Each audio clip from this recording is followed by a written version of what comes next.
Today's episode is brought to you by Alyssa Wishuda's White Magic, a book Kristen Arnett calls magnificent. In this collection of intertwined essays, Wishuda writes about land, heartbreak, and colonization, about life without the escape hatch of intoxication, and about how she became a powerful witch. She interlaces stories from her forebears with cultural artifacts from her own life. Twin Peaks, the Oregon Trail 2 video game, a claymation Satan, a YouTube video of Stevie Nicks and Lindsey Buckingham, to explore questions of cultural inheritance and the particular danger as a Native woman of relaxing into romantic love under colonial rule. Says Stephen Graham Jones, white magic, red magic, Stevie Nicks magic, this is Alyssa Wishuda magic, which is a spell carved from a life, written in blood, and sealed in an honesty I can hardly fathom. White Magic is out on April 27th from Tin House and available for pre-order now. I would have been excited to have Rikki Ducornet back on the show under any circumstances, but I was particularly excited to have her back from the moment I learned the surprising news that her next book would be science fiction. Because given her career-long, deep engagement with the animal, vegetable, and mineral wonders of Earth, of the deep zoo of our imaginations, of what she calls the reconstitution of Eden, with the human placed not in dominion over, but as just another remarkable species among many remarkable species, I was super curious what a Rikki Ducornet novel would be like set in a post-Earth, post-human world.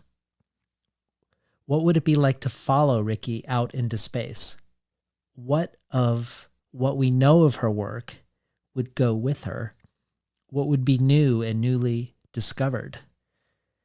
We had to sort out some technical hurdles as part of having this conversation.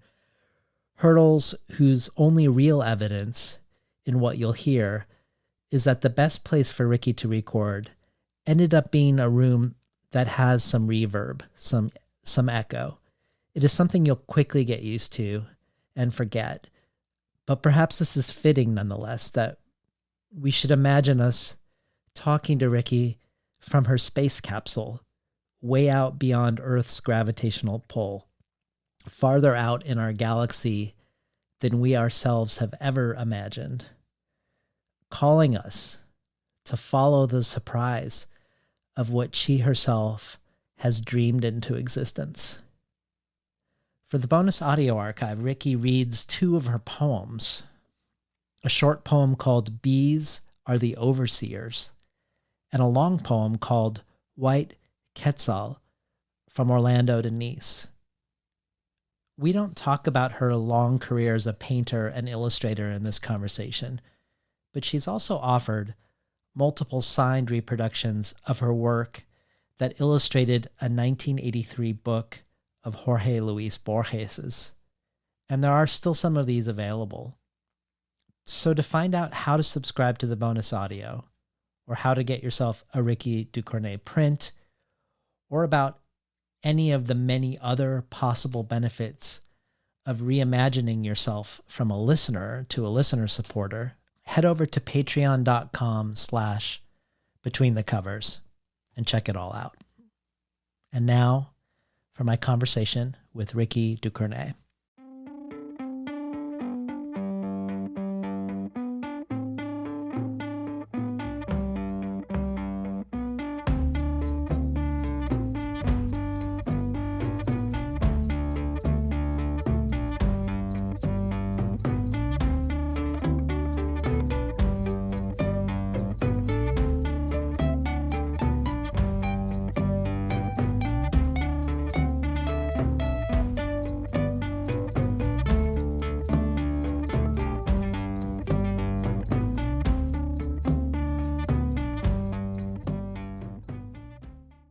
Good morning and welcome to Between the Covers. I'm David Naiman, your host. Today's guest is writer and painter Rikki Ducornet. A writer of novels, essays, short fiction, and poetry, Ducornet is the winner of the Lannan Literary Award for Fiction and the Literature Award from the Academy of Arts and Letters, and her novel The Jade Cabinet was a finalist for the National Book Critics Circle Award. Her other books include the essay collections The Monstrous and the Marvelous and The Deep Zoo, the poetry collection The Cult of Seizure, and the novels The Fountains of Neptune, The Fanmaker's Inquisition, Netsuke, and Bright Fellow, for which she first appeared on Between the Covers. Of her writing, William Gass has said, Rikki Ducornet's books search for a way to heal the wound in our psyche, our shame and suppression of our nature, which has led not only to denial of this world on behalf of another one, but has repeatedly allowed authority and its agents to blind us to beauty, to make our passions poisonous, and to corral and confine the imagination. Stephen Sparks adds, Ducornet reminds us that our position in the universe reflects our imagining of it, and that as a consequence, we should be wary of those who attempt to cordon this spark. Rikki Ducornet is also a renowned painter. Her paintings have been exhibited the world over, from Costa Rica to Chile, from Prague to Portugal to Massachusetts to Indiana.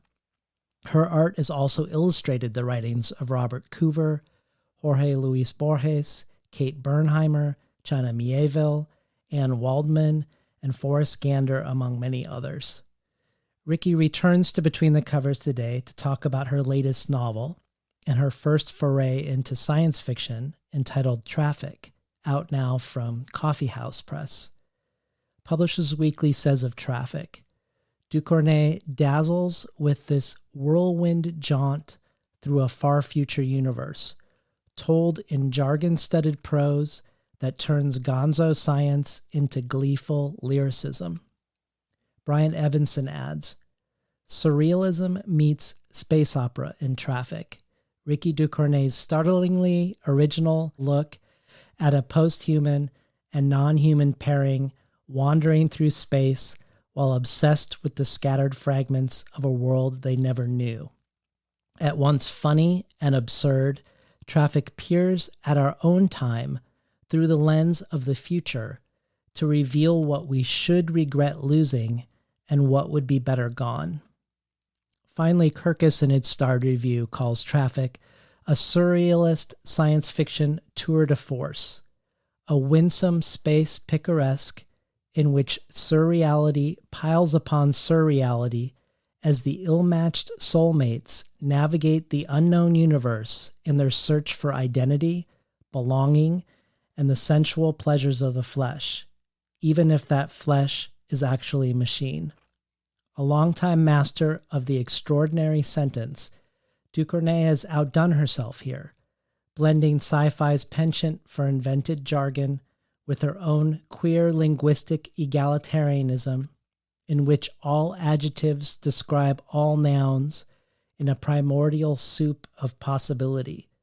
This slender book captivates with its ferocious curiosity, quick wit, and ultimately tender generosity. Carried along by the bumptious rollick of its language, this tale is full of sound and fury, signifying literally everything. Welcome back to Between the Covers, Rikki Ducornet. Thank you. What a delight to be back. So, since this book imagines both a post-Earth and a post-human future, I thought we could start with how you imagined the future when you were last on the show. So earlier in your life, you had 4 books that formed a tetralogy, each corresponding to one of the 4 elements.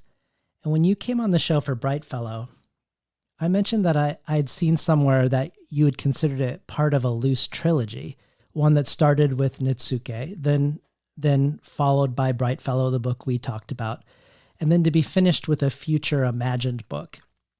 And you said it was a trilogy looking at betrayal. The first book about the psychoanalyst who had betrayed his patients and his wife, and really ultimately was betraying himself. And then Bright Fellow, which was about the betrayal of childhood. And at the time you were thinking the third future book would be about Algeria, a place you lived for several years shortly after Algerian independence. And it would be about the betrayal of a people and the betrayal of a country and its future. But Trafik is definitely not that book.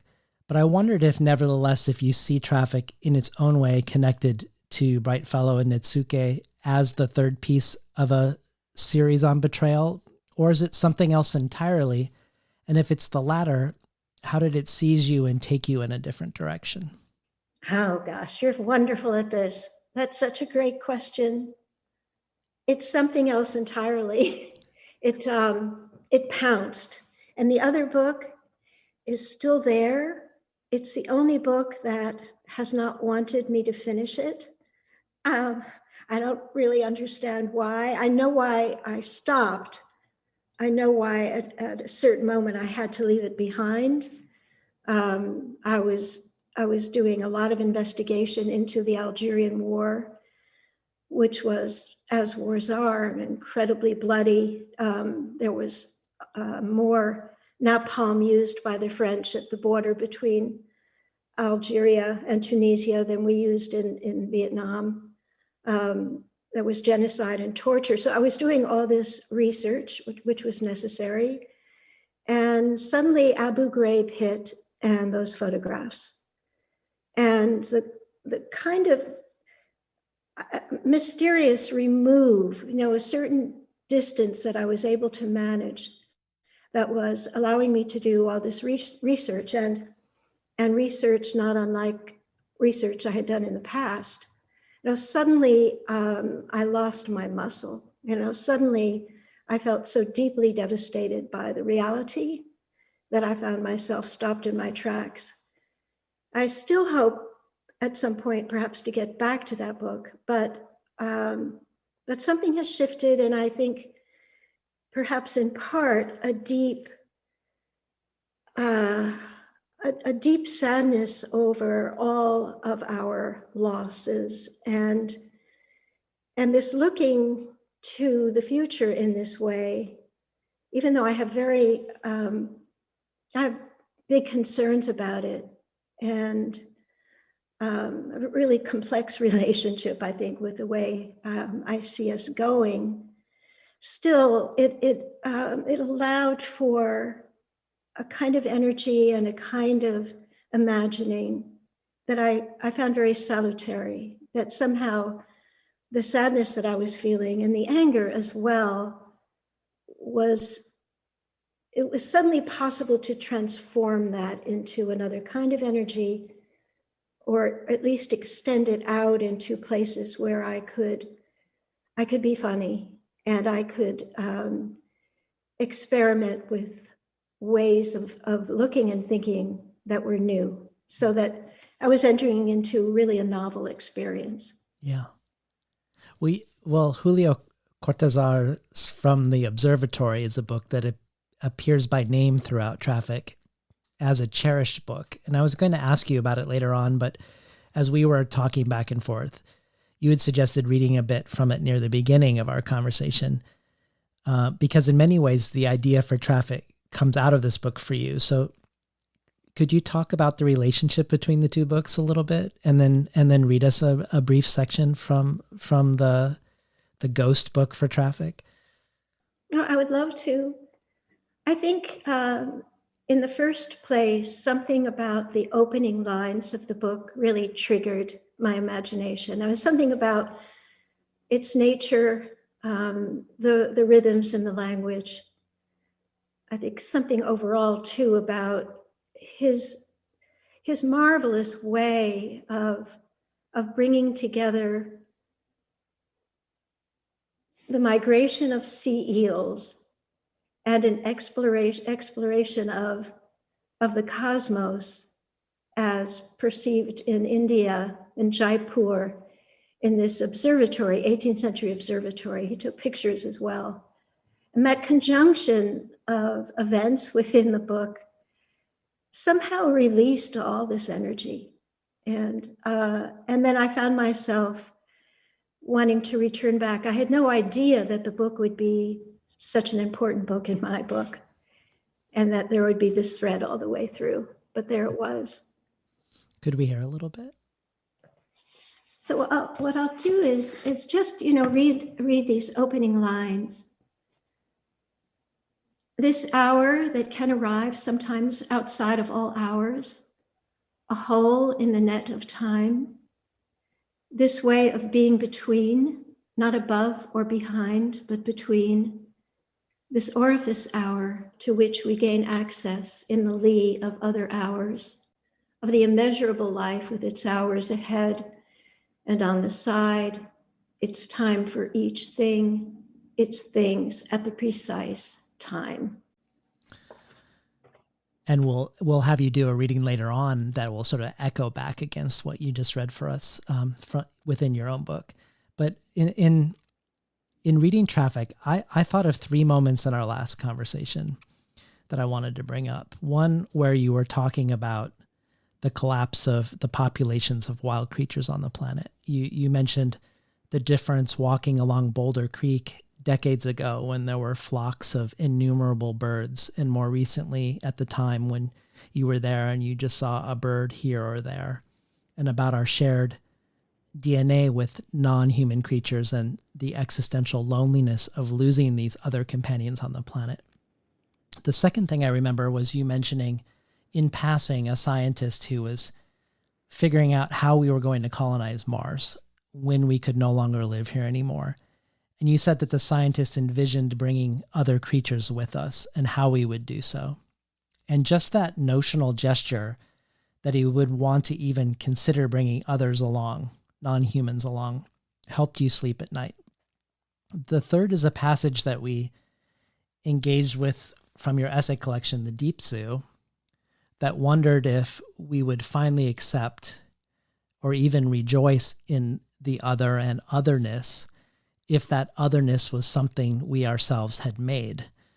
And that excerpt goes, and this is from you in your essay collection, imagine with me an absolute book of unnatural nature, fully immersive, polysensory, eloquent, in which everything is reactive, self-replicating, a mutable, complex, and functioning system with which the reader, who is now far more than reader, may interact as she does with the real.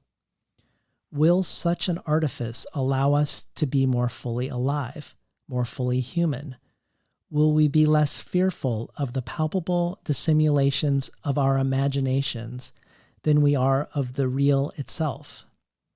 When we dissolve into and interact with fully embodied avatars, will we cease to fear our own bodies and bodies other than our own? When the things of the world are all of our own invention, will we finally allow ourselves to cherish them? Will our worlds be sparked with the breath of Eros, or will Eros vanish? When our tigers are striped to fit our fancy, and the ruined ocean is replaced by an apparition in which phantom orcas call out to one another in Klingon, will the world finally take on a real significance? I read this again now because I feel like it's the exact imagining of yours with all of its animating questions that is now the setting of Trafik. The earth is gone. Everything we have is made by us. And these questions you raise here are the questions of this book. So I was hoping you could maybe just introduce us to and orient us further to the world of your novel, and more particularly introduce us to the 2 protagonists, Quiver and Mike. The synchronicity here is extraordinary.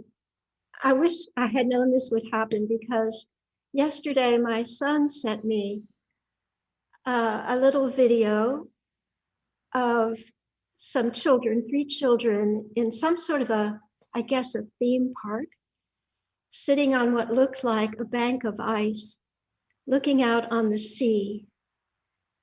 And an orca came out of the sea, just lifted itself out of the water, and approached them and fell back into the water. And then another one came, and then another, and the children sort of moved back. And then I realized this was all virtual reality.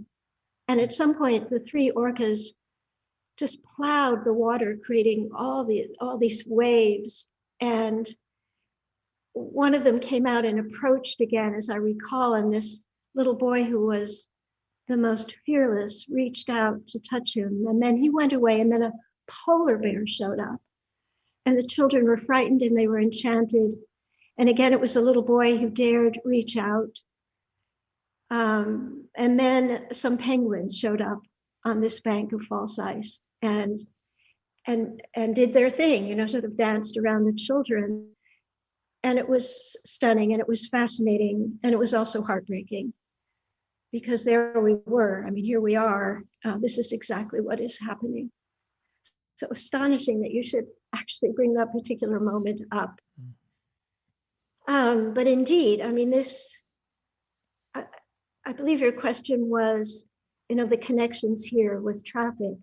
And yeah, Trafik came from immense suffering. And I know I'm not alone with this. We're all more or less dramatically suffering right now because of these losses. And I find myself returning again and again to things similar as to what you described. Remembering my childhood, in which they were always creatures.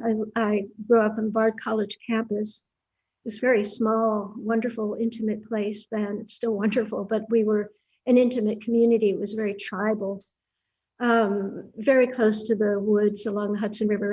And so my experience of the natural world was constant and rich. And I was always near animals. And I remember things like the number of earthworms after a rain, or the number of butterflies in a meadow. So I'm feeling those losses. I think we are all feeling them, even those of us who are urban people who do not necessarily have these experiences. Still, I think the loneliness is beginning to be extreme. And the fact that it is also ongoing, I think it becomes palpable and very, very difficult to overcome as a thing of just immense betrayal and loss. Do we have time to repair? We certainly don't have time to repair and turn things around if we continue to fight one another. So there's that too. I mean, in a sense, we have very little time.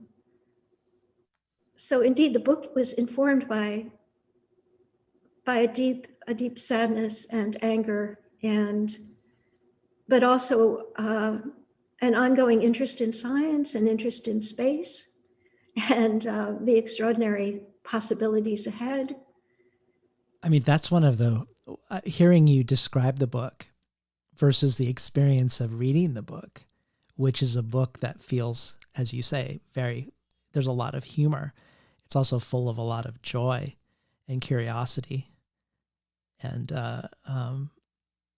it sounds like what you had mentioned earlier is you found a way to transform a lot of this pain into something, to transform it into something else or something more. That's also the thing about writing fiction, because characters appear, and I think so many writers say this, and one is in their hands, and one has no choice but be attentive to their voices. And so then they take over, and I'm in good company, and they're troubled, and they're funny, and their predicament is interesting, and they love one another, and they're crazy annoyed with one another, and they're stuck together interminably, and their job is rough, and then they start dreaming together. And I had no idea this would happen, and I had no idea that, for example, they would both fall madly in love with virtualities, which is what they do. Yes. I had no idea that Al Pacino would show up, for example. I'm happy that Al Pacino did.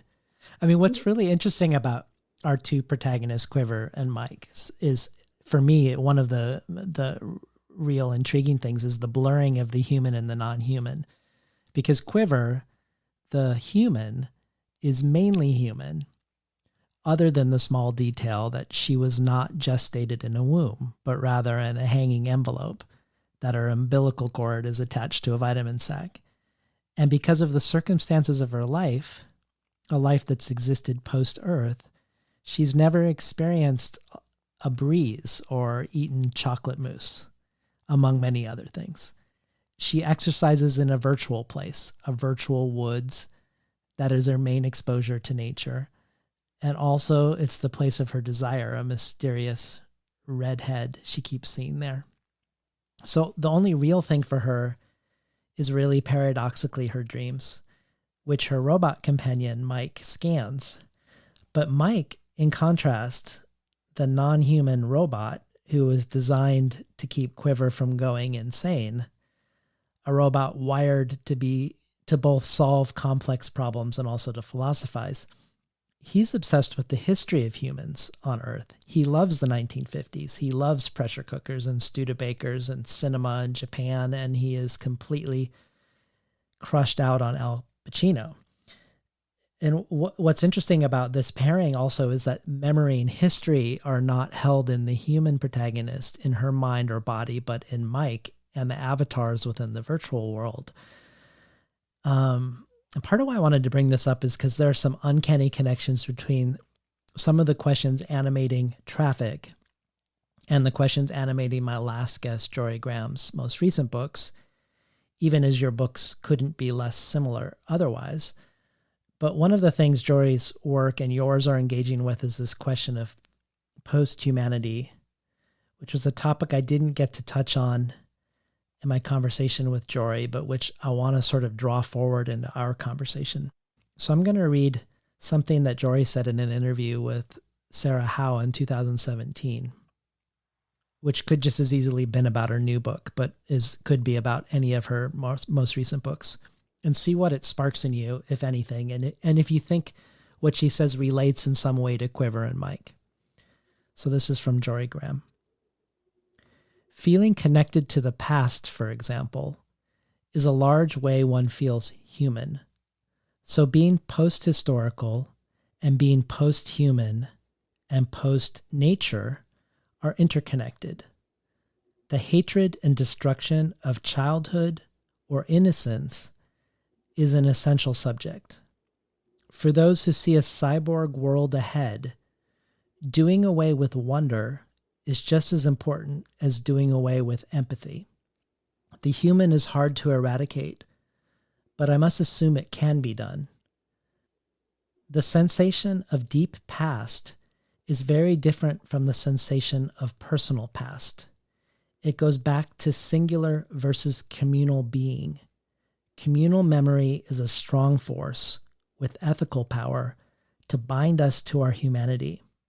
It is obvious that it would be one of the first things under attack. It is also one of the wellsprings of poetry, and our long reach into it to keep awake is one of our major tasks. There's so much here. So a number of things come to mind. One is that I've been so deeply concerned about the idea that AI can somehow replace us. Had me thinking of really seriously doing the research and writing a book about this and in an attempt to demonstrate this impossibility. And then I stumbled upon a book by Christoph Koch on this subject, a very complex, an extraordinary book, but it ends with him actually saying that AI can never really replicate, can mimic the way our minds work, but it can never really replicate the way our minds work. I mean, it seems so evident that to be fully human child or a poet that demands memory and intuition and spontaneity and dreaming and all of these wondrous things that at least right now don't belong to robots. But then again, here's Mick, who shows up in my life, or Mike, as you call him. It really should be Mike, but I always think of him as Mick. So we should say he's short for Michelangelo, right? That's right. Yes. Or microphone. Or microphone. Yes. Irrational on my part. No, I'll start calling him Mick too. So having Mick, Mick is a product of engineering, right?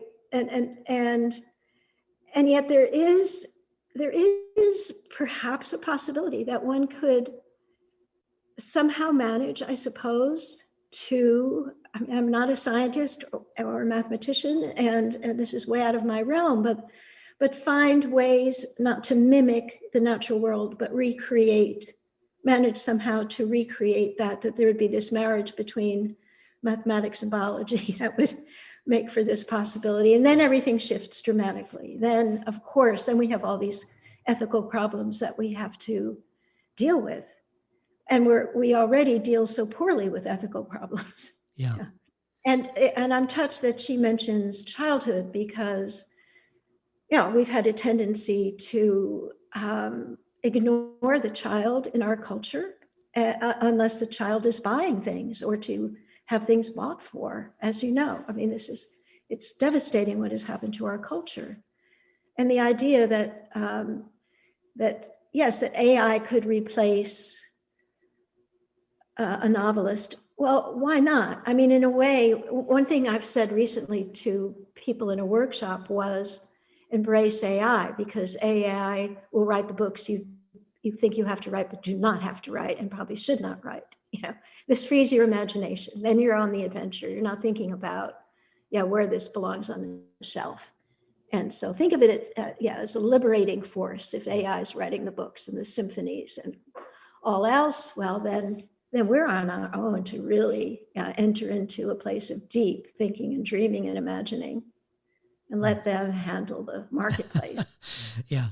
No, it felt like a double gesture what you do around Mick, because on the one hand, I feel conflicted around the way we are outsourcing our ability to do things to non-human technological machines, in the sense of we no longer have to know how to do math if our computer can do it for us. We no longer have to know certain things because we have a repository, and Mick sort of becomes that repository for Quiver, literally becoming Quiver's memory.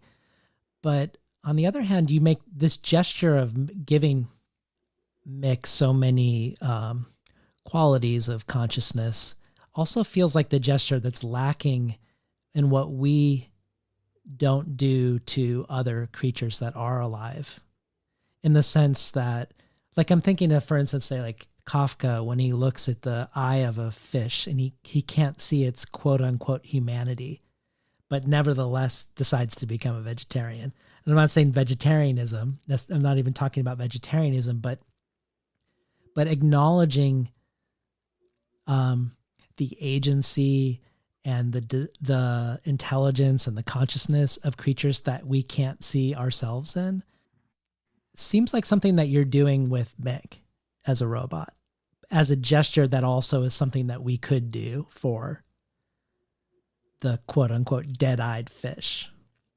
For some time now, I've thought, sort of joking with this, but I think it's true that everything could be solved with photosynthesis. That we wouldn't be eating, we wouldn't be killing things any longer. It would also, it would make things much easier in the galaxy to travel around. You mean if we could photosynthesize? Yeah. Yeah. As long as we have the sun, we're fine. We don't have to be bringing all these seeds with us and, planting potatoes and all of that, Yeah. Well, I'm going to bring that notion back up a little later.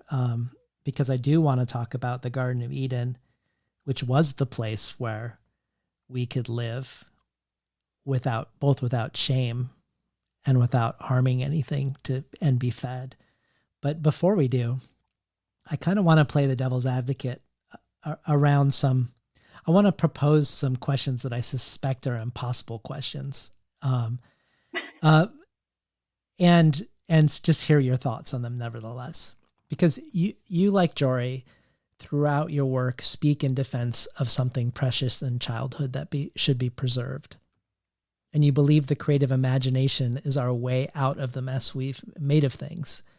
In your conversation with John Madera, you said, creative imagination is essential both to our humanity and to our survival as a species, that it's essential to the evolutionary process. But Jory Graham doesn't only say that the hatred and destruction of childhood is an essential subject, but also in our conversation, she talked, in contrast to this, about how destructive children themselves are, how in play they will tear something apart to know it. They will break something open or simply break something to know.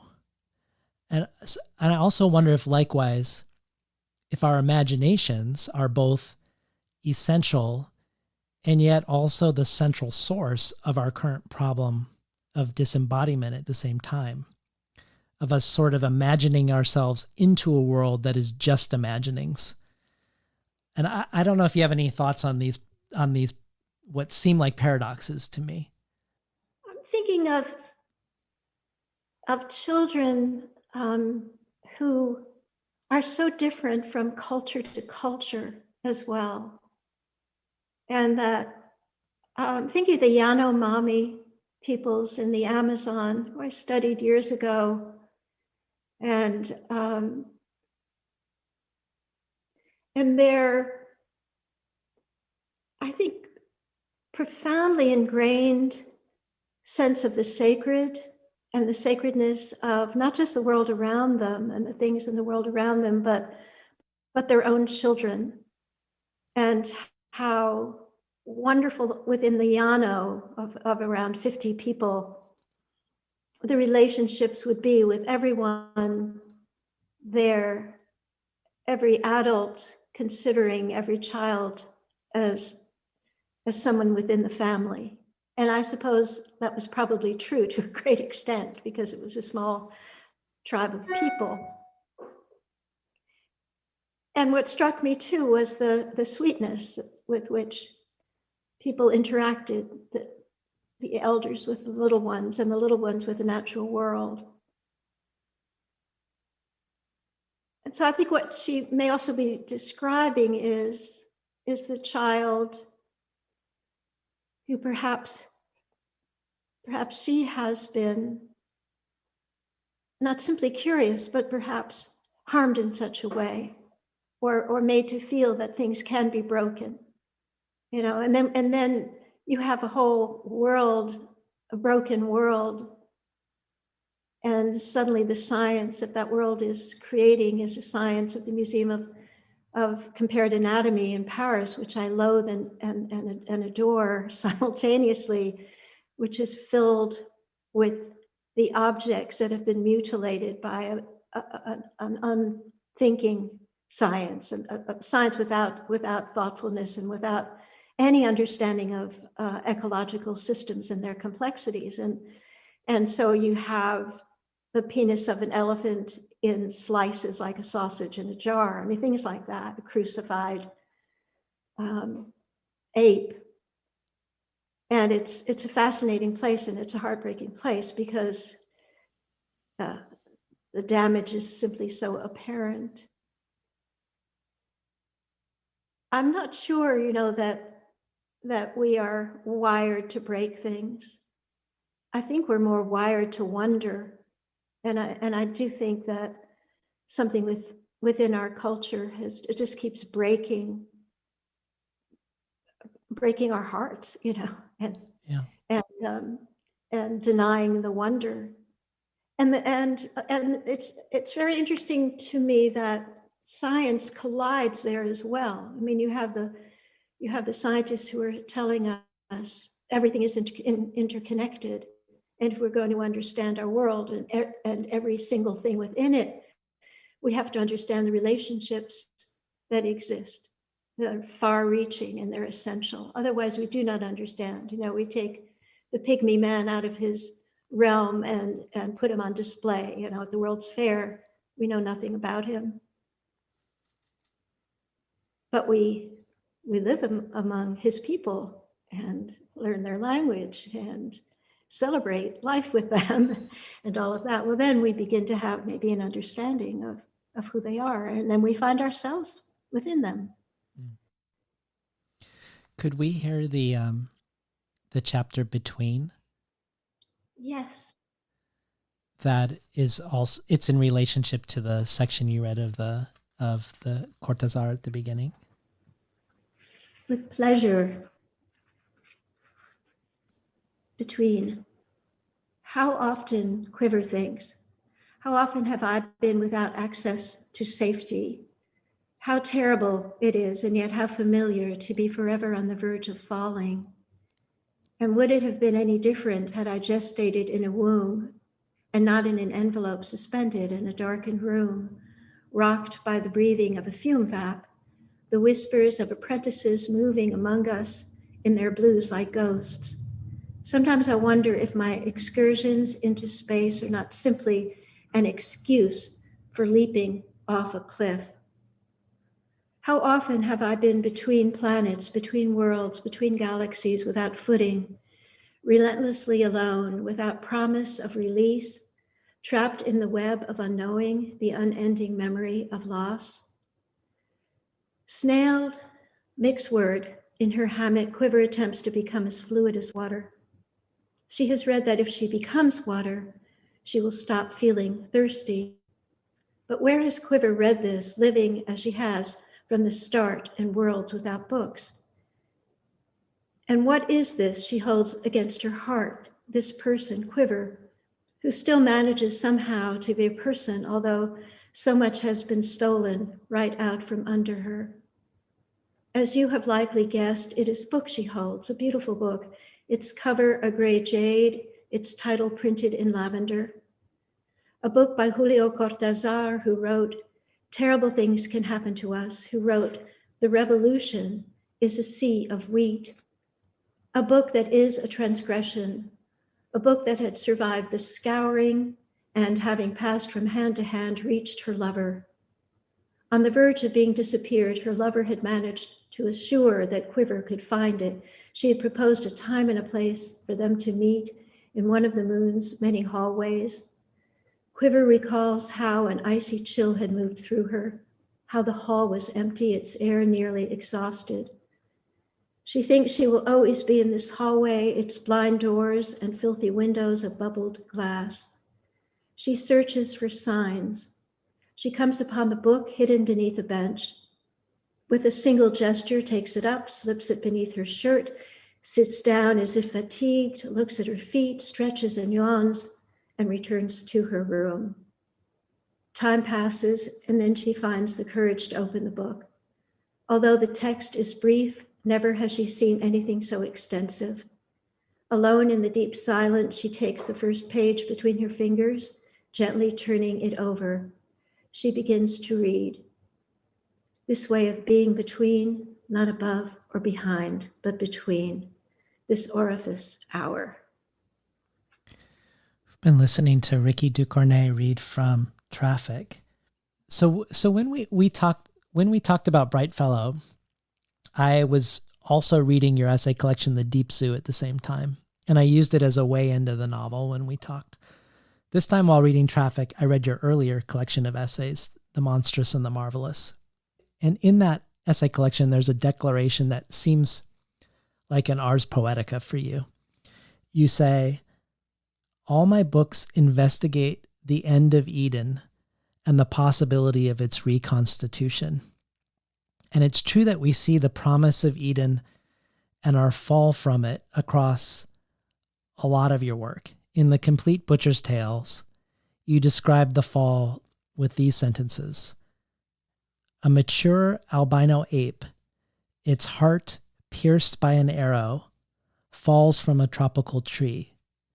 As he falls, he attempts to catch the blood ropes spouting from his breast. In truth, his wound is fathomless, a mortal fracture in the body of the world. Similarly, in The Jade Cabinet, a man is trying to discover the original speech of Eden by keeping his firstborn daughter, quote unquote, innocent of language. And the scene in Brightfellow with the child protagonist playing with the light cast on the linoleum floor, where he not only imagines the animals and birds he sees, but he names them, much like Adam did. There were many things I wondered about in terms of what happens to Rikki Ducornet and her prose when she leaves Earth for space.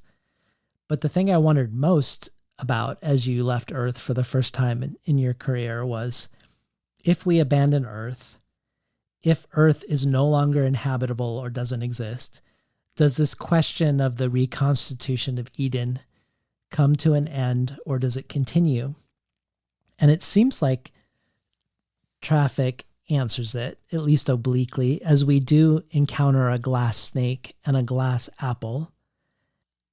But I wanted to take this question into the question of language, of whether language is a barrier and or scrim across reality, or whether it is or can be a portal where a shamanic poet might say the words that they speak are words that are speaking through them on behalf of the earth or the water. So on the one hand, we have the main character in Cortázar's book who wants to get behind and beyond the words to the quote unquote pure image, a place described by him as beyond metaphor, with lines in that book like, an eel that is a star that is an eel that is a star that is an eel. And who says, as you quoted in the passage you just read, that only by becoming water himself will he stop feeling thirsty. But you also talk of language as magic, of words engendering worlds. And I just wondered, is this a paradox for you? And are we still trying to become water to stop being thirsty? Are we still trying to re-enter the Garden of Eden when the snake and the apple are now made of glass rather than made of flesh? What an interesting question. In Trafik, what happened to my surprise was a Carnegie library appears, and it's devoid of books, but that's what it is. It's the classic Earthian library. And there are no books in it, though the librarian has just begun to get the children to make their own books.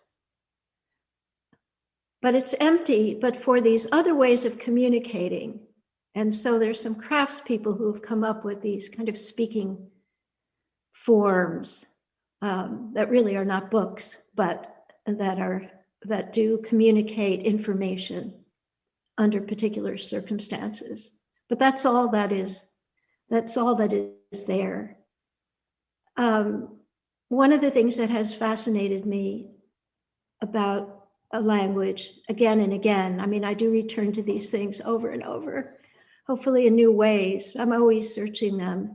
And that is the ways in which language can be so destructive, which is why I devoted a book to a French Nazi, for example.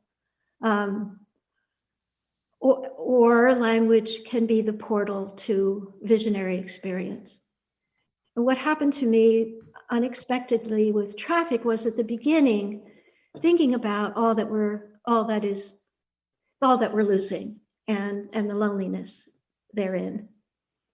I wondered, what would it be to take that journey into a book, into space, leaving everything behind? What would that look like? You know, where would one arrive? What would happen along the way?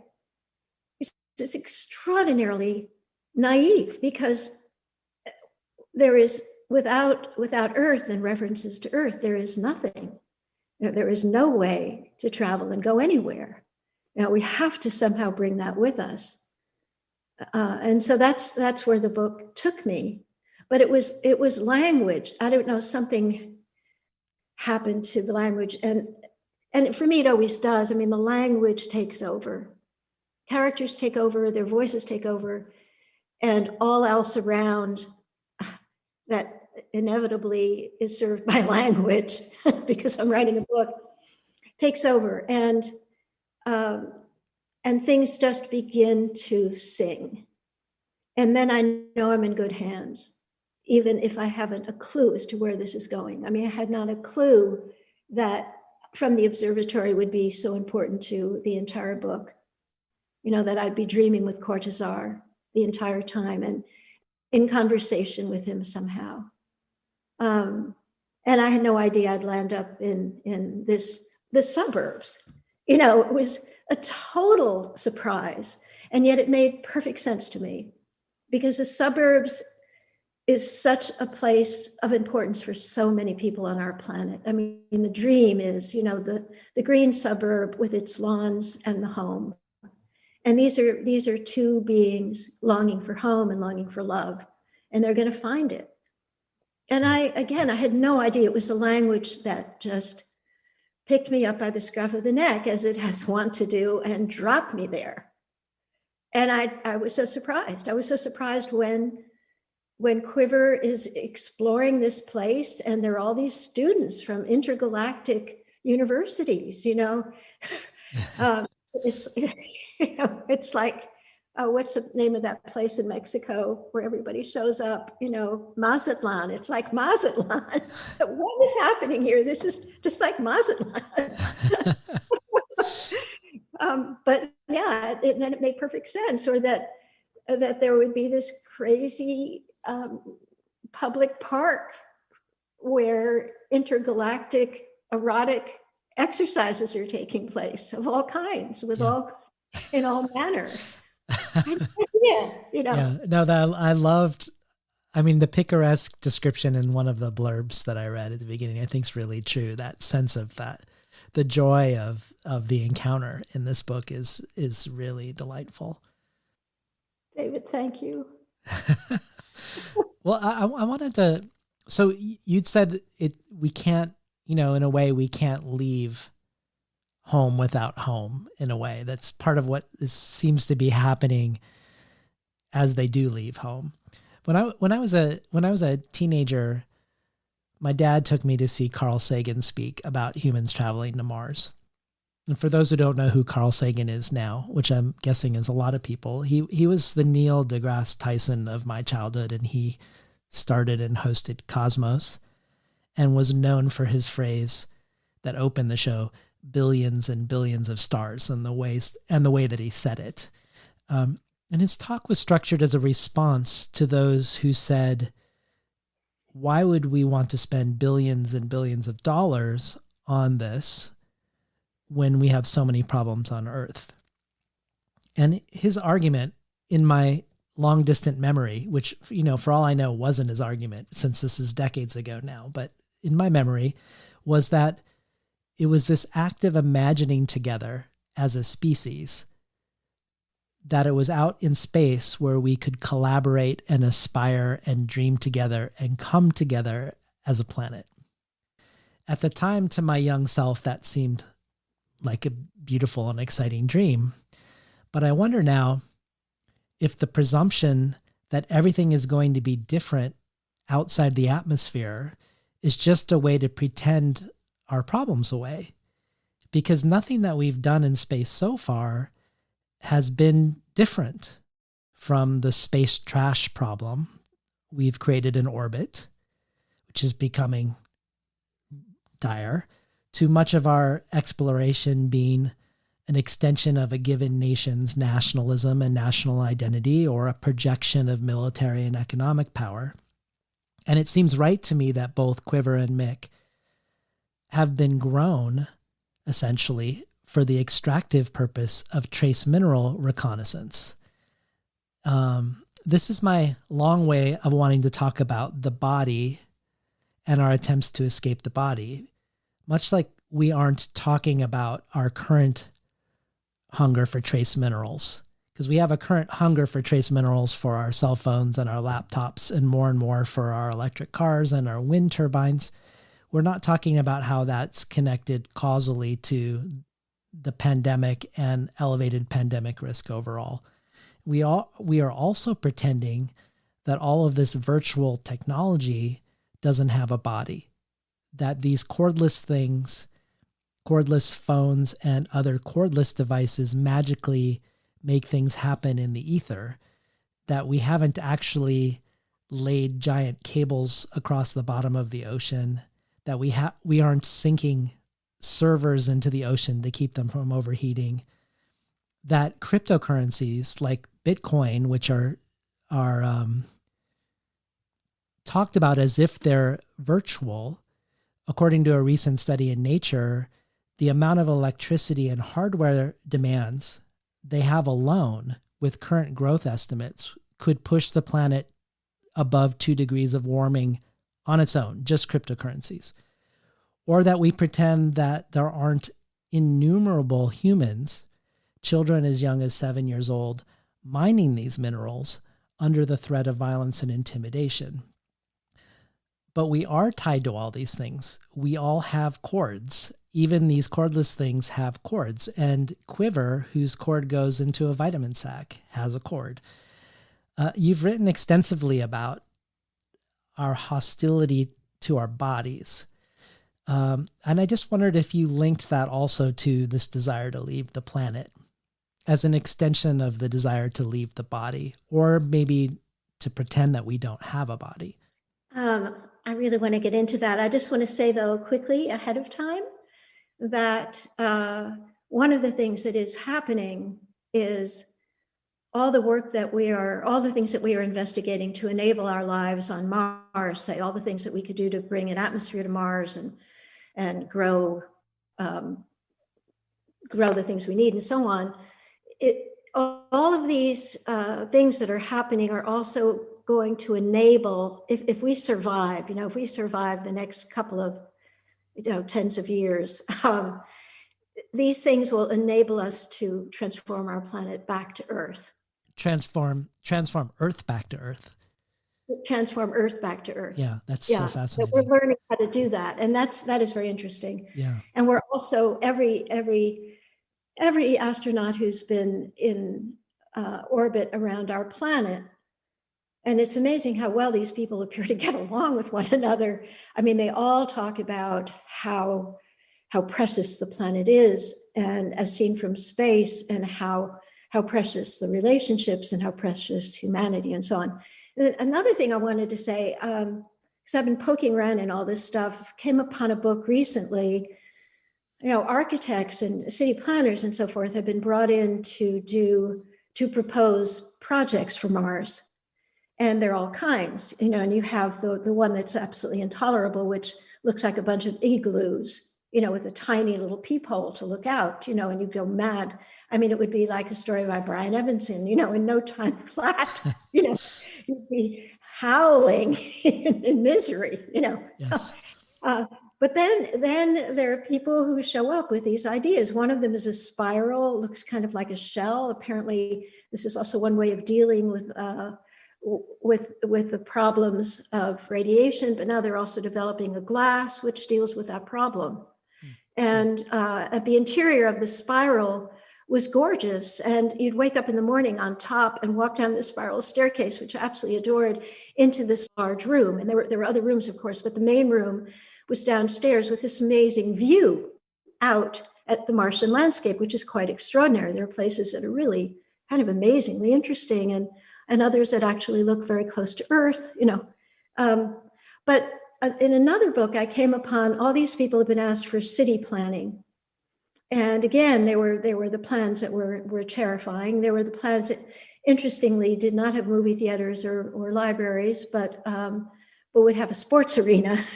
But there was one that was, I've forgotten the name of these places, but there are these fissures in Mars that go on for 100 miles or more. They're very deep.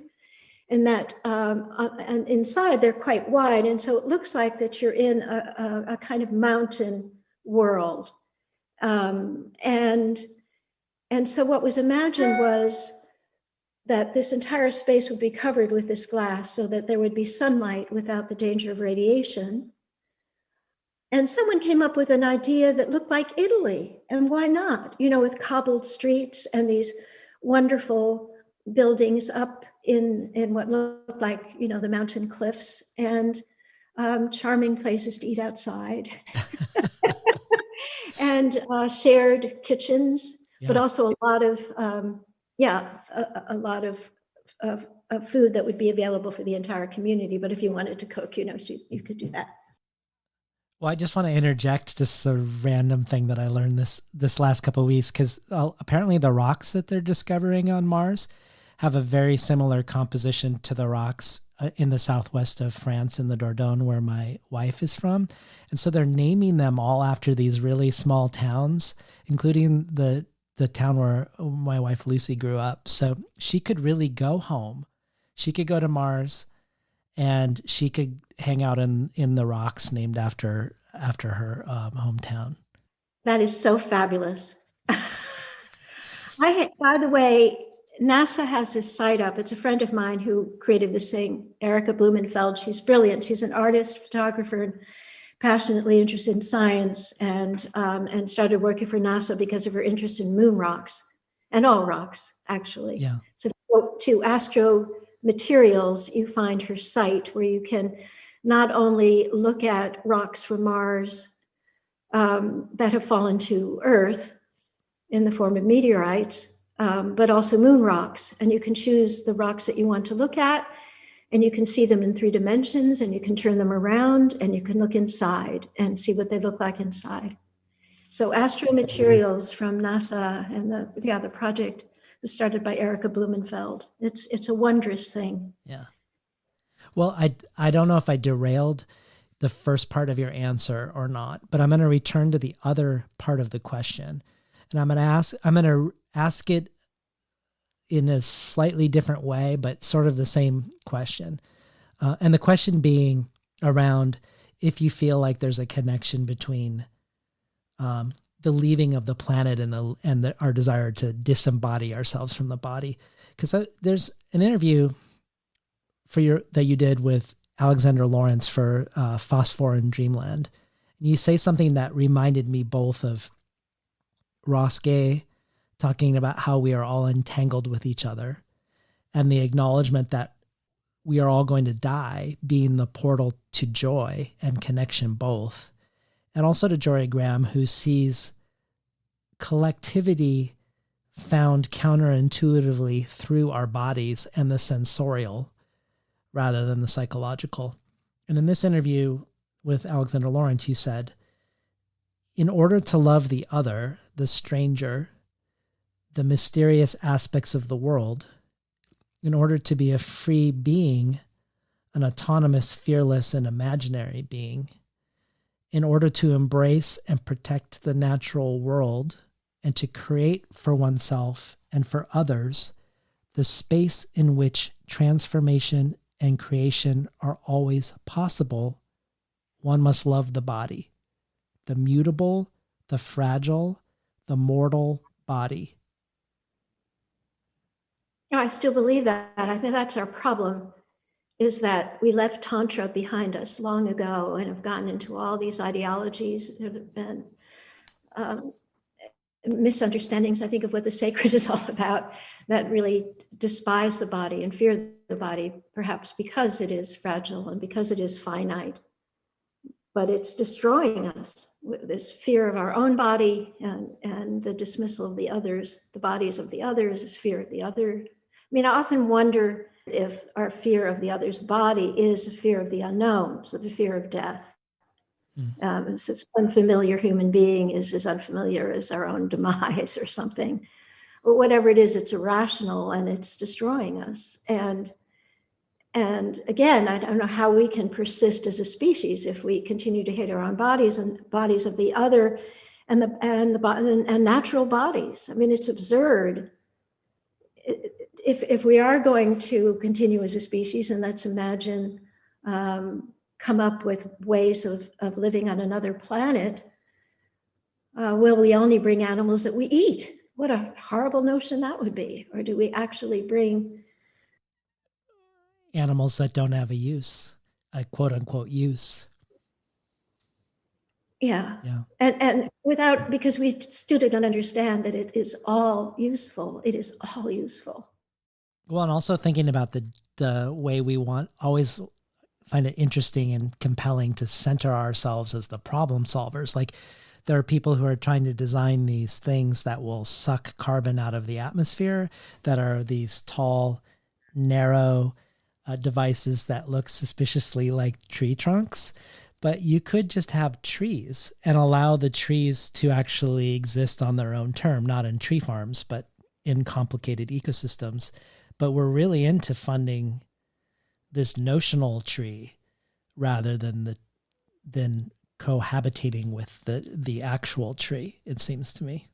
That seems to be deeply neurotic. I mean, very existentially compromised species, needing to control everyone and everything. Yeah. And it looks like it's going to ruin us. Well, I want to return again to the Garden of Eden and language, because it was something I was engaging with Jory Graham as well with the two trees, the tree of life, the tree representing us, perhaps speaking the original Edenic language where we're in harmony with other creatures, of the idea of not being thirsty because we ourselves are water, and the tree of knowledge of good and evil, which represents the ability to have abstract thought that may or may not, to a greater or lesser degree, be connected to the quote unquote real world, and which led to our fall.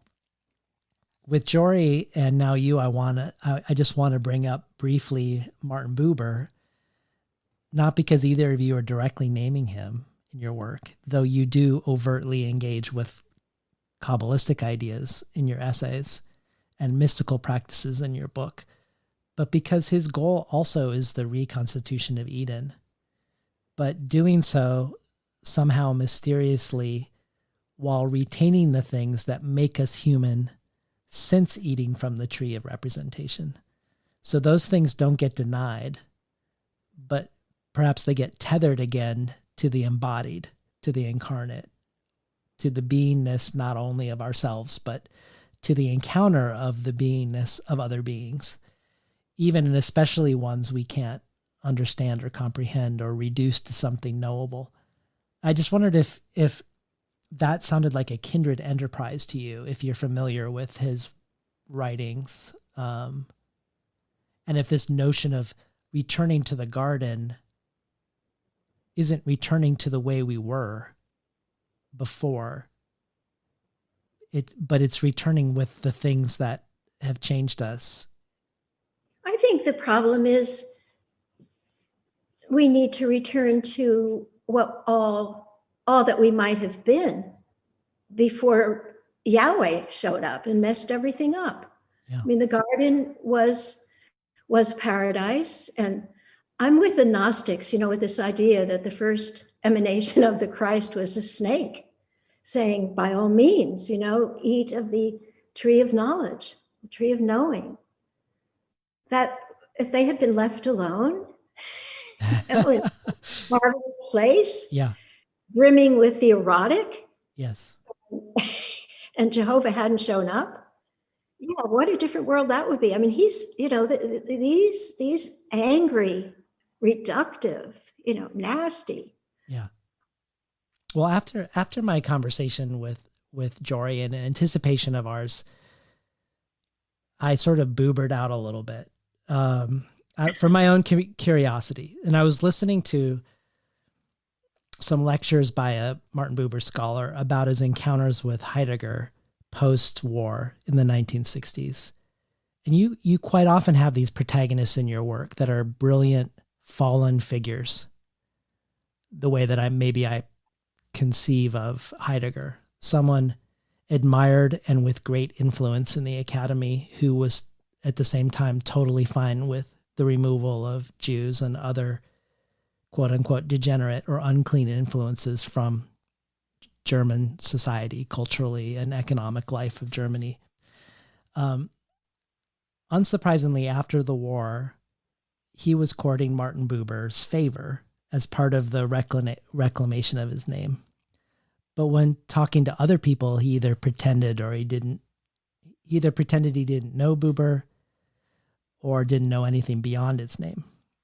But the thing I found most interesting was that Buber, despite having written scholarly work about the ways Heidegger's philosophy was problematic, and despite his friends saying, "What do you have to gain from talking to a past supporter of the Nazis?"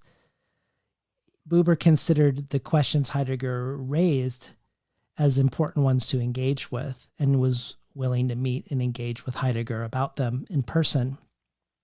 And the reason I bring this up in my long-winded question is around the nature of language. And I'm going to paraphrase here, but Buber refers to Heidegger's philosophy, and more generally felt that anytime we acted as if we could look at language ontologically as if it were structurally independent and removed from the speaker of it, or as if it weren't at its core an act of dialogue, a speech act, that the thoughts that come from looking at the language this way will lead us astray. That for Buber, language essentially is dialogic and relational. And I thought of that because when Quiver and Mick end up on the planet AM Locus, which is the first planet with seeds of extraterrestrial multigenesis, masterminded by von Pfeffertitz, who is basically a brain without a body, suspended in a spoiled soup, disembarrassed of all significant events. Our narrator then says, quote, "I suppose collapse was inevitable. After all, everything she and her husbands experimented with was isolated from its realms, its tribes, and from itself. Everything they touched was made singular, was made lonely, without roots or context." And I wondered if does that for you also apply to language? That language ultimately, like Buber, is intersubjective, is a dialogic thing that shouldn't be lifted out of its realms, out of itself, and made lonely? Definitely. As for so much else, I mean, it's all relational. Everything, all the way down, right down to protons. It's all relational. There's have you ever stumbled upon? There's a very interesting moral philosopher and philosopher of science, I think he'd call himself, named Daniel Schmachtenberger. No, I don't know him. Has all these talks he's done on YouTube. He's a very, very interesting guy. He has a very beautiful one. It's called The Talk on Emergence. And he's sitting on the beach somewhere, barefoot, with his followers around him. These young people very interested in his ideas. And he's talking about the beginning of things, this great foam of possibility, everything on the verge of becoming. And he describes it really beautifully that before our universe, there was just sort of this foam of, I don't think he uses the word foam there, but referring to that idea, this foam of possibility, that there is nothing but energy and the possibilities of all that energy can provide and create. And he talks about these forces colliding with one another, in the chaos of the moment, bouncing off one another. But because, he says, because ours is a universe of attraction, at some point things collide and come together and stay together, and then the universe begins. This keeps happening. These forces come together, stay together, universe of attraction. But not only that, it's a universe of novelty. And these things that are now forming because of this attraction, these things that have come together and stay together, are totally unlike anything that has ever been, including the energies that have come together. This is something that is totally novel. Yeah. So universe of attraction and universe of novelty. And as he was speaking, I thought of the surrealists, and I thought of Max Ernst and his collages. And I thought, yes, I understand this. It's gorgeous. And then he mentioned Salvador Dali. And I thought, wow, I could get into this stuff. There's a place for me here in quantum physics. Yeah. Very, very grateful for Daniel Schmachtenberger. Gorgeous. I suggest everybody look for that. It's a beautiful thing. It's only about 35 minutes. Well, maybe that's a good time to actually talk about surrealism, because not so long ago I discovered that a book just came out called Surrealist Women's Writing, a Critical Exploration, that has a chapter on Unica Zorn, a chapter on Dorothea Tanning, a chapter on Leonora Carrington, and ends with a final wonderful and, for me, eye-opening chapter on you called Magical Language, Esoteric Nature, Rikki Ducornet's Surrealist Ecology, written by Christopher Noheden. And I reached out to him to get a copy of the chapter, and I was reading it. And as you know, a month later, you emailed me a photo of the cover when you received a copy, not knowing that I was reading it. And then we started talking, and I learned that he's your Swedish translator. But I love this chapter on you and how Christopher places you in what he says is a little recognized, though fundamental ecological tendency in surrealism. He places you actively within the activities of the surrealist movement of the last half century, and we learn many fascinating details, such as your friendship with Angela Carter when you were living in France. But what I found particularly interesting on a theoretical level is when he says that your writings suggest, quote, that ecological interrelations may emerge from playful analogical associations that reveal the interrelatedness of things kept apart by the logic of identity. I was thinking about the ecological implications of keeping things apart by the logic of identity. All of a sudden, for me, surrealism as an ecological movement makes sense, not just the decentering of the human, but the breaking down of the lines between human and the non-human. And then when I think of that, I think of your interest in alchemy, your interest in dreams, your interest in dream logic.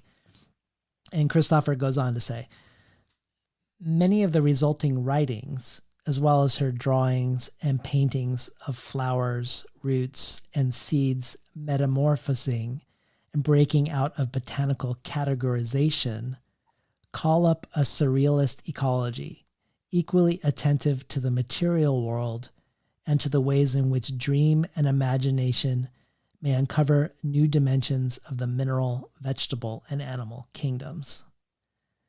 And I'm just going to shoehorn a little bit more in because I just love this chapter so much. And later he talks about Walter Benjamin, who was also fascinated by the conceptions of Edenic language and also argued that language occurs everywhere, that human language is just one particular example of language. And Christopher says, if animals, and this is in relationship to you, if animals and even other beings and things are ascribed a capacity to detect a deeper meaning in the universe, then the esoteric book of nature is written in a universal language that is constantly read by bacteria, agate stones, and ibises, as well as by humans attuned to surrealism's eco-occultist hermeneutics. I have no idea how this chapter strikes you, or whether this is a long-standing, awareness that around this, maybe even obvious to you, this connection between ecological thinking and surrealism. But I'd love to hear more, either about how the chapter struck you or about his thesis that you represent a long-standing, little acknowledged strain within the surrealist movement in this regard, around what he would call the eco-magic of language. It's a wonderful chapter, and I'm so grateful. He's a wonderful, wonderful man and a brilliant one. Surrealism has been, I have to say, on the one hand, surrealism has been absolutely essential to my life from very early on. And at the same time, as active as I've been, I've always been a bit in what the French surrealists call the alentour, sort of on the edge, because as any group, there can be aspects that are somewhat churchy, and I felt that particularly in Paris. I think it may have been particularly a Parisian problem. I'm not sure. When I was 8 years old, I'd had a talismanic blue egg that, as a very little kid, I mean, I think it was 4 or 5, a robin's egg that I treasured and that had been smashed to pieces by a drunken friend of my mother's during a party.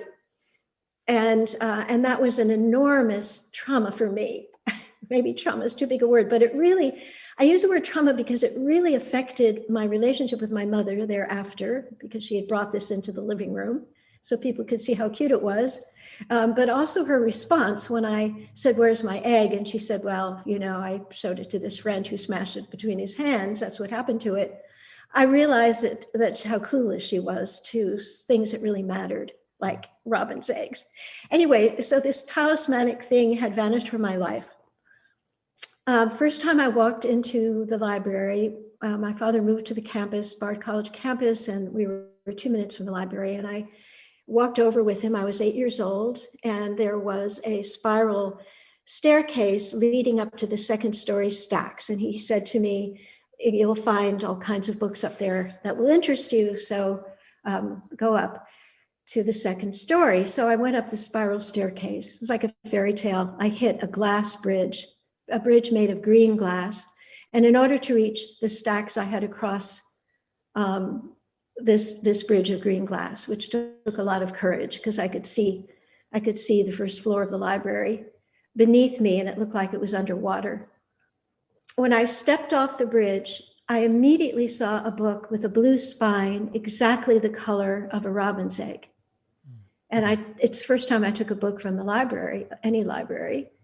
So I took it down, and it was a book of poetry written by Paul Eluard with illustrations by Max Ernst. Oh, wow.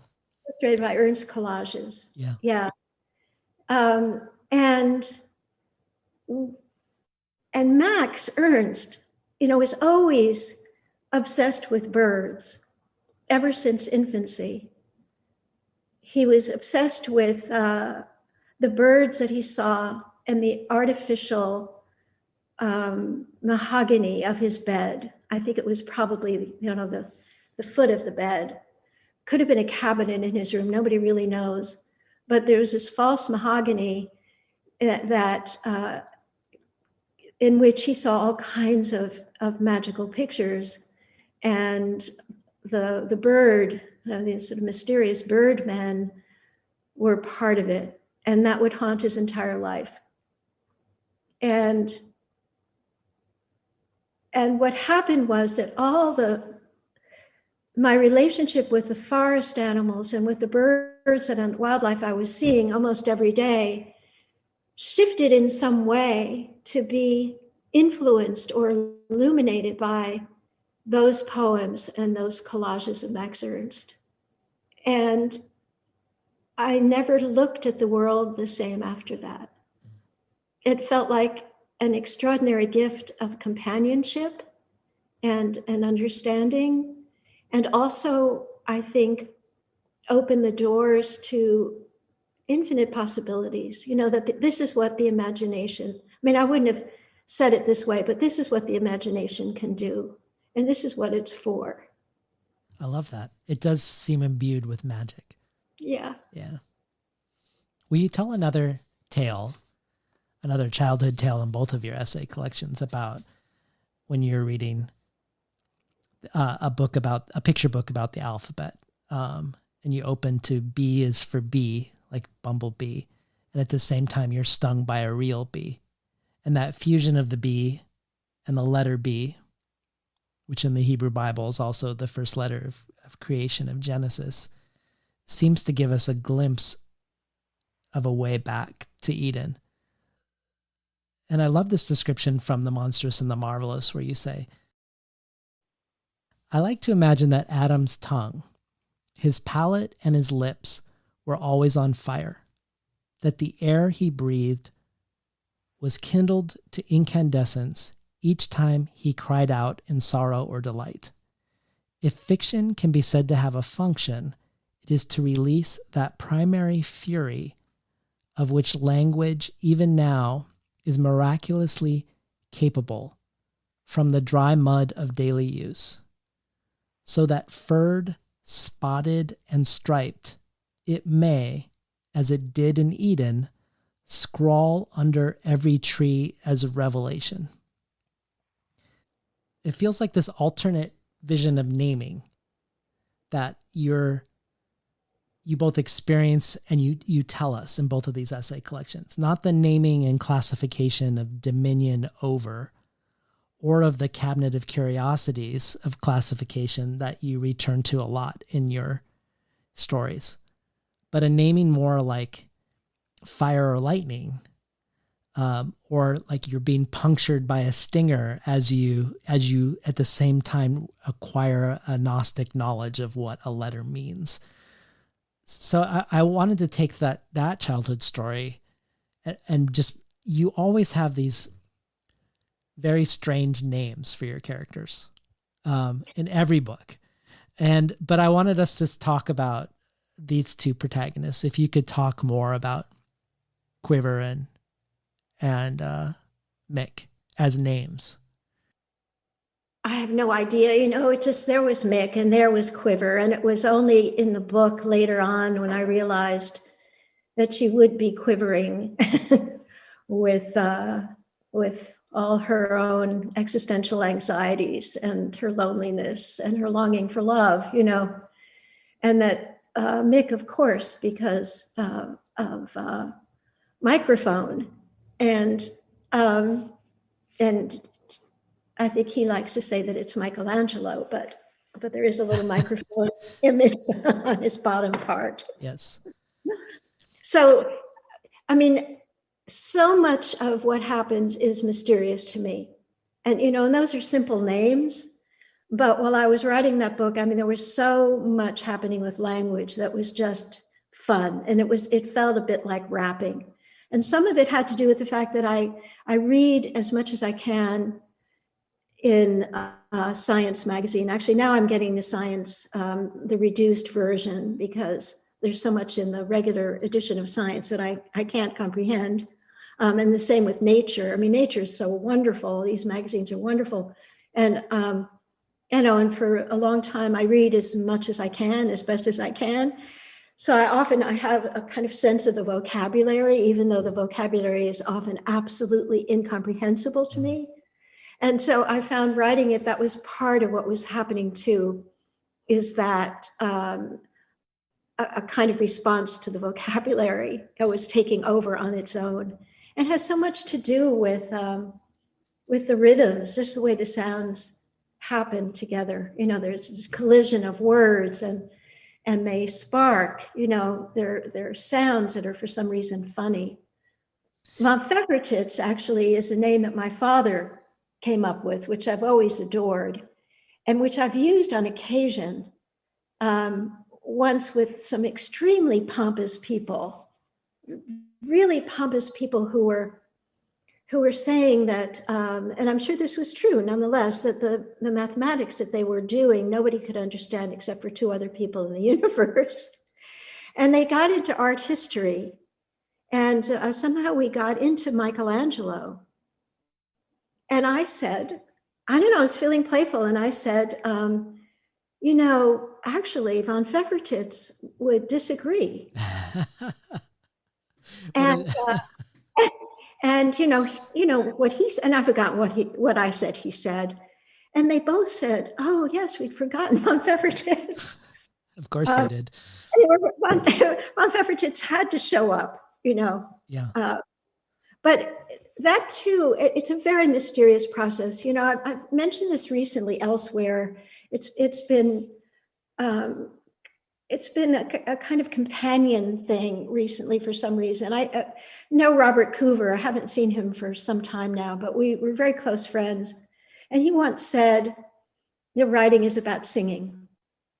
This with Harry Matthews. It was a very interesting moment, actually. He said, Harry had just given an amazing reading or talking about the process of writing. And And Bob in the audience said, Harry, it's like singing, isn't it? It's like singing.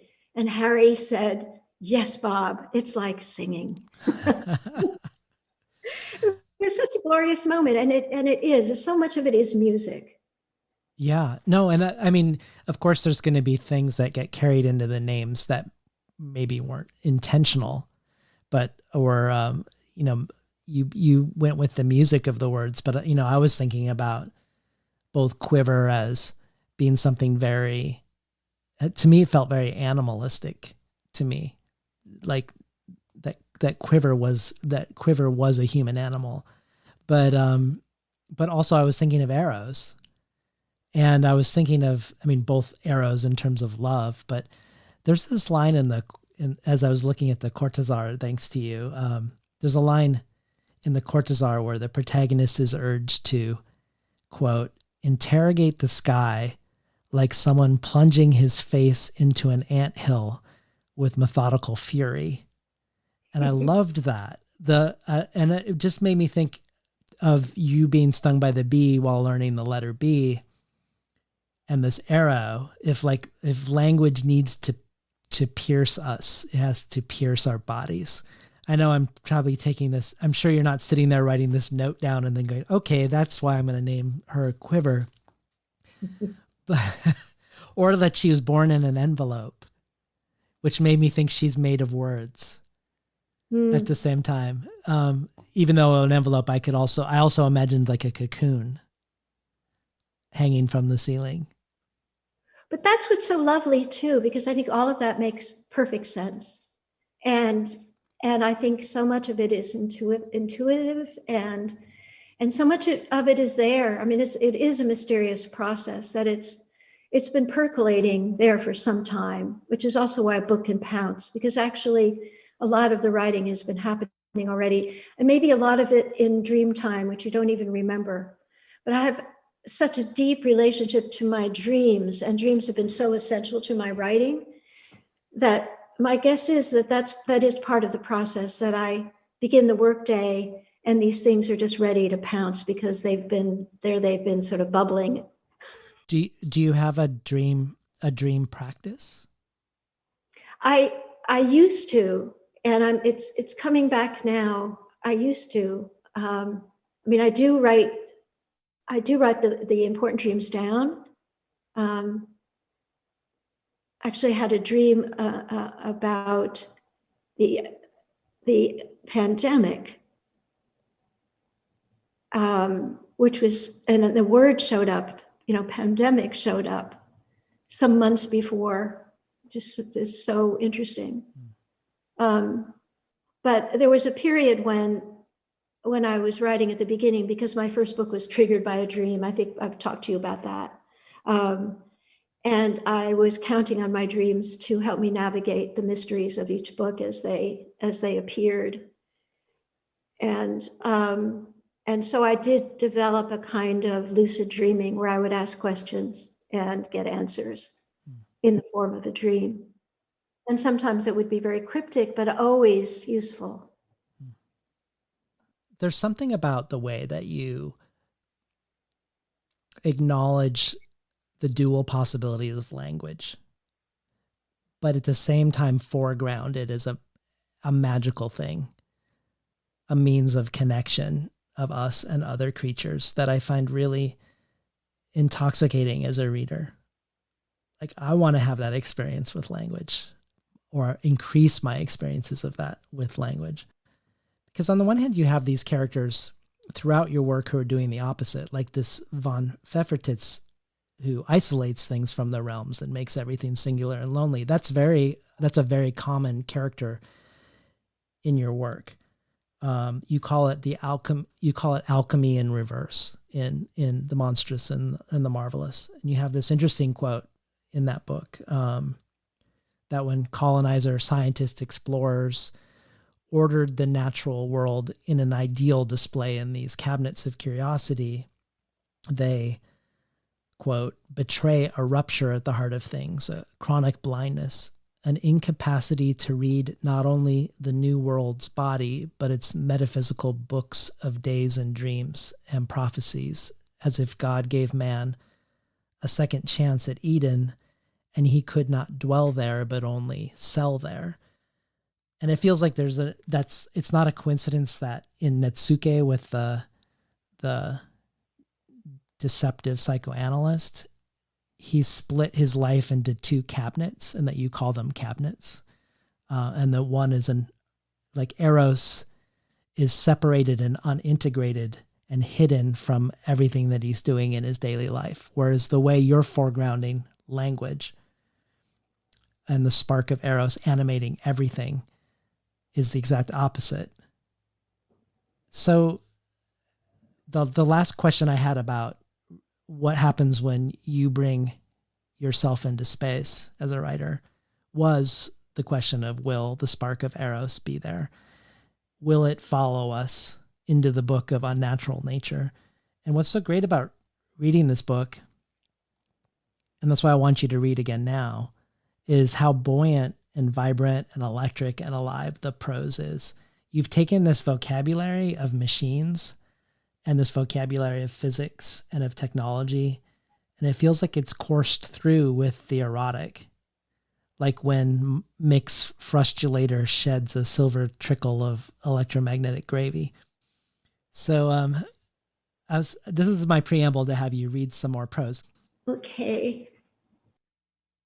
Once more, Mick reflects on being Mick. Quiver's lover had been made to disappear. What does this mean exactly? Alone in his corner, beside the humming ice maker, Mick attempts to get a handle on such losses.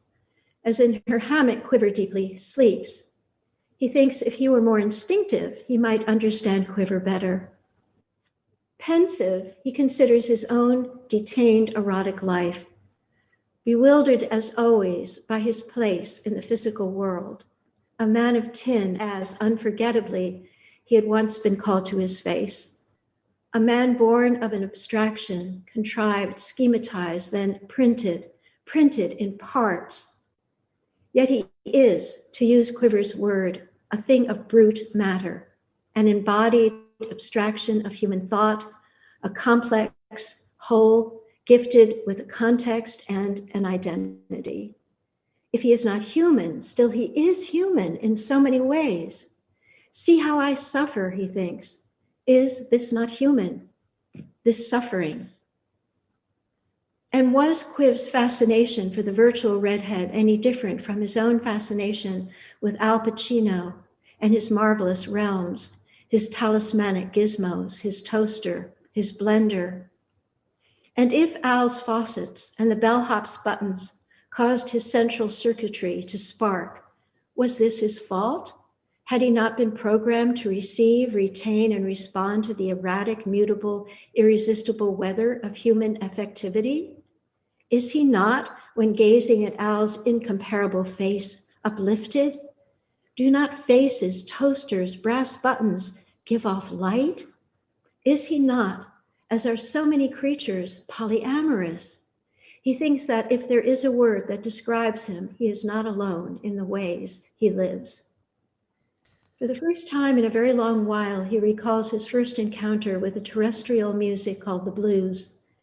He discovered that he was wired to something so much deeper than he had known possible. He reverberated to a voice as pure as the voice of a child, a bird, the wind, a voice that descended into the deepest waters, a sexed voice. Yes, this is what it must have been. That elusive weather, the sexed voice, repeating over and over again, "Come to me." And Mick had wanted, more than he had ever wanted anything, to go to him. Whoever he was, this guy, whose heart was in sync with his own core receptor coil. Mick imagined the singer was a guy in a suit, like the guys in what was once called the movies, a guy not all that young, yet loose and tight all at the same time, leaning nonchalantly against a streetlight on the back wall of some mysterious establishment, such as a bar, a speakeasy, some sort of personal amulet, a chimney stack, gracefully held between his lips, lost in reflection, lost in love. At ease and intact in his own integument in a way Mick could never quite comprehend. The guy is handsome, this Mick knew, but how and why? This dreamy guy was a movie star, something Mick fully appreciated when he first fell in love with the movies, fell in love with a treasure that, made of light, was impervious to the determinism of space and time. And how marvelous, how perfectly apt that the immortals who loitered, who loosened the knots of their ties, who eternally smoked those chibi smokestacks, assuring that those romantic urban nights were always overcast, were called stars. Al Pacino, he whispered to himself. Alpaca lino, alpine piano. Al Pacino, who in an interview once said, "We weren't actors, we were lamps." We've been listening to Rikki Ducornet read from her latest book, Trafik. And actually, that was Christopher Walken who said that. Oh, really?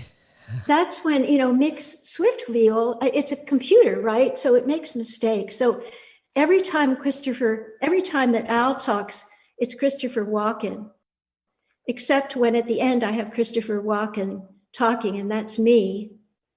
So you have another book that follows this book. Yeah. Can you tell us a little bit about your future book? Also in space, I think? Tiny. It's unclear where it is, but it's definitely my COVID book, because it's called The Plotinus. First part of it actually shows up in Conjunctions issue on solitude. It's tiny, but it threw me out of bed one morning. The opening sentence threw me out of bed. And so I ran for a pen and I started writing. And for not very long, a couple of months, it was just always there. And what fascinated me about what was happening was that it is a sci-fi of a kind. It's a very peculiar sci-fi. It's kind of existential sci-fi. But my character is arrested by a robot called the Plotinus, and he's thrown into some kind of a mysterious cell, which he refers to as a closet. It has an air vent, and the air vent allows him to have air and also a tiny bit of sunlight. And because he's in isolation, just about everything that happens in his imagining mind. And the only thing that turns out to be real is this hornet that flies through the air vent. And all the erotic interest in the book comes from her arrival. I love that. I was just in this spell the entire time. I've never been, one gets into the zone, but it did feel like automatic writing. Well, I'm so glad I'm sad it was virtual, but I was so glad we were able to spend this time together to talk about Trafik. Me too. You transcend the virtual. I would like to think so. We've been listening today to Rikki Ducornet about her latest book from Coffee House Press, Trafik. You've been listening to Between the Covers. I'm David Naiman, your host.